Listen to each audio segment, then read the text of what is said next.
Өшиж үзээрэй. Ингээ та бүхэнд амжилт хүсье. Баярлалаа. Америкийн Тайсон дахиад 70 жил дэлхийн 100 гаруй орны хэрэглэгчдийг найдвартай эрүүл хүнсээр хангаж байна. Тайсон.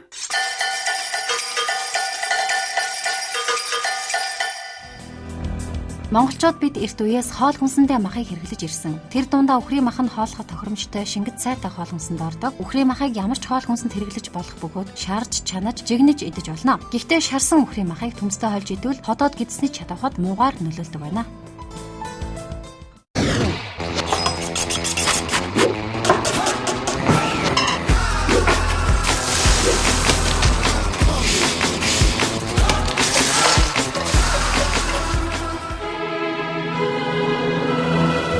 Та бүхэндээ ингээд дахин сануулхад үхрийн махыг 1-1.5 см зузаантайгаар хэсэглэн хуваана.